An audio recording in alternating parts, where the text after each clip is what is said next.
You know, he walked up and he was like, yo, L, yo, your tattoo, man, I like your tattoo, I'm gonna get one like that. I said, nah, homie, you gotta get your own, In the history of hip-hop, some battles are so legendary they are still talked about decades later.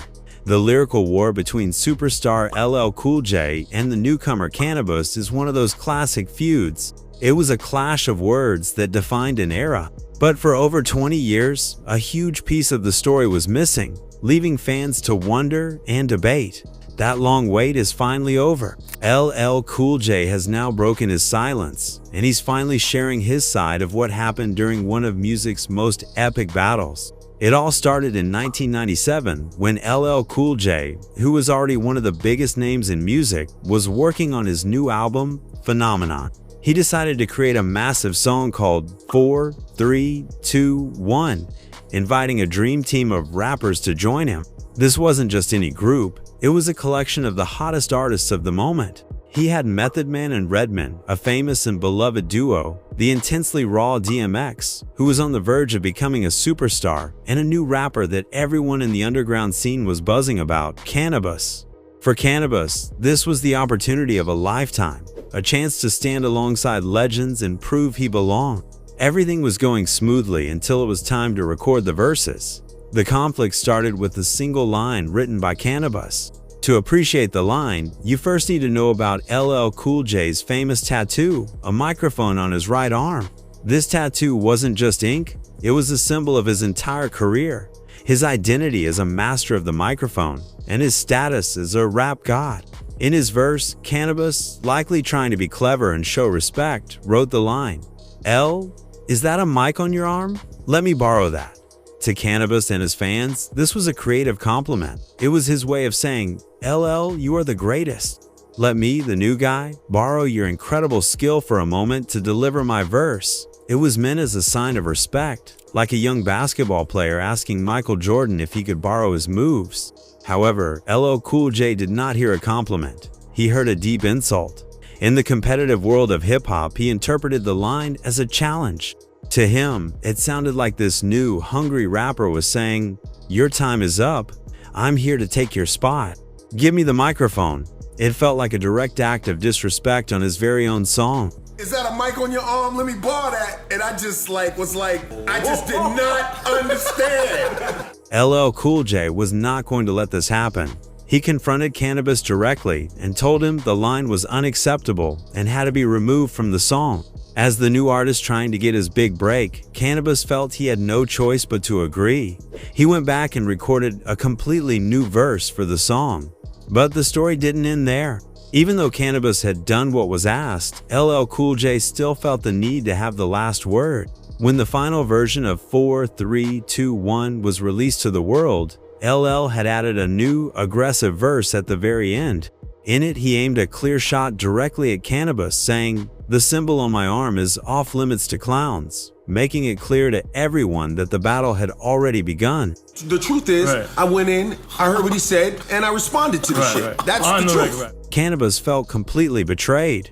He had followed the rules, changed his verse, and was still publicly insulted by the very legend who had invited him onto the track. He was not going to stay quiet. This led to the creation of one of the most direct and brutal diss tracks in history, Second Round KO. It was an all-out lyrical attack. To make an even bigger statement, Canibus got the world heavyweight boxing champion Mike Tyson to record an introduction for the song, where Tyson hyped up Canibus as if he were a prize fighter entering the ring. In the song, Canibus told his side of the story, called LL a bully, and used incredibly sharp and complex rhymes to try and tear down LL's reputation. The entire hip-hop world waited to see how the king, LL Cool J, would respond. LL fired back with his own ferocious diss track called The Ripper Strikes Back. In this song, he reminded everyone that he was an experienced veteran of rap battles. He attacked Canibus with precision, calling him ungrateful and arrogant. He skillfully turned the tables, making fun of Canibus for needing Mike Tyson's help and painting him as a rapper who was good with words but couldn't make a hit song. I said on the record, I said I'm only 18 making more than your pops, and he felt offended by that. After these two explosive songs were released, the smoke began to clear. While many were amazed by Canibus's pure lyrical talent, the overall battle took a toll on his career. The public and the industry largely sided with the more established and beloved LL Cool J. LL came out of the beef looking like a powerful king who had successfully defended his throne from a young challenger. Canibus, on the other hand, was now defined by this beef. His mainstream career struggled to recover, and he was forever seen as the guy who tried to take on a legend. This outcome is a huge part of the story and sets the stage for why, all these years later, hearing LL's true feelings is so important. For more than 20 years after the battle, the story remained frozen in time. The world had the diss tracks, the rumors, and endless fan theories, but a full, honest explanation from LL Cool J himself was the missing piece of the puzzle. Fans were left to wonder what he was truly thinking and feeling during that intense period. Did he regret it? Did he feel threatened? The questions lingered year after year.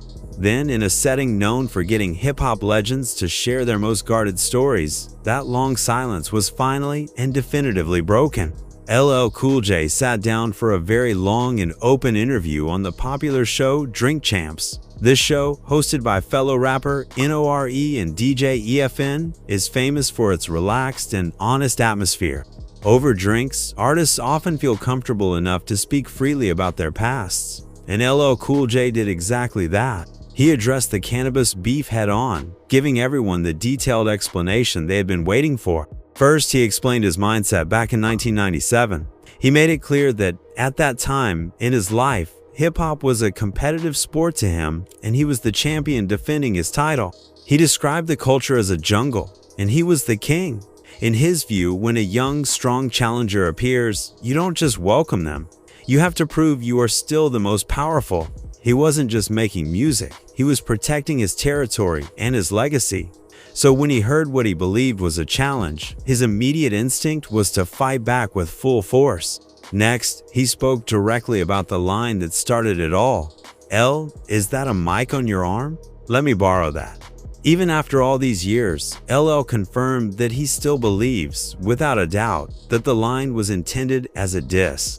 He explained that in the world of battle rap that they were both a part of, you simply don't talk about another MC's symbol of greatness like that unless you are issuing a challenge. However, while he stood firm on his interpretation of the line, he also gave Canibus his due respect. LL openly admitted that Canibus was an absolutely incredible lyricist and a powerful opponent. He acknowledged the immense talent he was up against. LL clarified that his aggressive response wasn't born from a place of fear, but from a place of respect for Canibus's skill. He knew that this new rapper was so good that a weak response would make him look bad. He felt he had no choice but to bring his absolute best to the battle, which is what led him to create a track as sharp and personal as "The Ripper Strikes Back." In fact, in an interview with Ray Daniels, the rap icon and actor discussed some of the most intense feuds of his career. Who gave you the battle that you feel like was the one that once you got through, because you never lost one? While LL has gone head-to-head with rap legends like Kool Moe Dee, MC Shan, MC Hammer, and Ice-T, he admitted that his rivalry with Canibus was the most difficult. I would say out of all of them, probably Canibus, because, you know, he was a pain in the ass. Yeah. When asked if he had any regrets about how everything happened, LL's answer was direct and clear. He does not. He explained his actions as a product of that specific time and the hyper-competitive nature of 90s hip-hop. He didn't apologize for going to war lyrically, because in his mind, he was only doing what a true competitor had to do to survive and maintain respect. It wasn't personal malice. It was just how the game was played back then. However, according to LL Cool J, he did try to defuse the situation quietly before things escalated. He suggested leaving the diss track unreleased and offered a peaceful collaboration. I went to him, I said, yo, you know what? Okay, it happened on the record. I said, first of all, nobody's gonna know if you don't. But Canibus chose to move forward, and that decision ignited one of hip-hop's most legendary rivalries. I said, leave. He said, oh no, if I don't put it out, it'll be politics. LL touched on how the beef affected Canibus's career. He expressed that he never set out with the goal of ruining Canibus. His objective was simply to win the lyrical battle and prove that he was the superior MC. He sees the negative impact the beef had on Canibus's journey in the music industry as an unfortunate consequence of the war, not the intended admission. For LL, it was always about the art of the battle and proving he was still the king of the hill. In 2023, LL appeared on the $1 Million Worth of Game podcast and took responsibility for starting the feud. He explained that the beef began because he misread Canibus's intentions on their 1997 collaboration track. LL admitted he overreacted, letting his emotions get the better of him. You know, with him, I think that was really more my fault, you know? This admission shows LL reflecting on his younger self, recognizing that his reaction was fueled by insecurity rather than clarity. Instead of taking Canibus's line as a compliment, he saw it as a threat, and that sparked the whole conflict. LL went on to explain why he reacted so strongly in the late 90s. He was in his late 20s, a rap superstar balancing music with a growing acting career and the pressure to stay on top. When he heard Canibus's line, he felt protective of his reputation. The tattoo wasn't just ink, it was a badge of his place in hip-hop, earned through years of hits and hard work. At the time, he wasn't ready to let a newcomer reference it, even if it was meant as praise. Looking back, LL acknowledged that he wasn't mature enough to see the situation clearly. His defensive response came from a need to prove himself in a competitive industry. And you know, our culture is crazy because they won't leave you alone about this shit. Yeah, what you gonna do? You see your man? This reflection shows how much he's grown, moving from a young artist guarding his legacy to someone who can admit he didn't always have the answers. It's a relatable story, one that connects with anyone who's acted impulsively and later wished they'd done things differently. In 2024, LL shared more about the feud during a conversation with a music industry veteran, describing Canibus as his toughest rap battle opponent. He painted a vivid picture of how intense the conflict felt, comparing it to a dramatic movie scene where he was haunted by the challenge while driving through a tunnel. Another key part of LL's reflections is his positive outlook toward Canibus today. In both 2023 and 2024, he made it clear he holds no grudge. He expressed genuine goodwill, wishing Canibus well in his life and career. This wasn't just talk. LL backed it up years earlier in 2014 at LL Cool J's annual Christmas in Brooklyn concert at the Barclays Center in New York City. After 17 years of bad blood, LL decided it was time to end the feud. He reached out to Canibus a few weeks before the event, asking if he'd be open to coming together on stage. Canibus, who had faced his share of challenges in the music industry since their beef, jumped at the chance. At the concert, LL set the stage for a big moment. He spoke to the crowd about moving past old conflicts and being the bigger person, setting a tone of unity. Then he brought Canibus out, and the audience erupted in cheers. The two rappers performed together, revisiting the track that started it all, 4, 3, 2, 1, and turning a song once filled with tension into a symbol of peace. This moment was a shock to fans who never thought they'd see these two share a stage, let alone in such a positive way. It marked the official end of their feud, showing that both artists were ready to let go of the past. Since that night, LL and Canibus have kept the peace, with no signs of returning to their old conflict. But what about Canibus's side of the story? Over the years, he has also shared his perspective on how everything unfolded. When Canibus appeared on The Outside with Gorilla Nim's podcast, the conversation eventually turned to one of the most memorable and controversial lines of his career. It came from his 1998 diss track, Second Round KO, the song that fired back at LL Cool J and made headlines across the hip-hop world. In that track, Canibus delivered the now infamous line, "But you ain't got the skills to eat a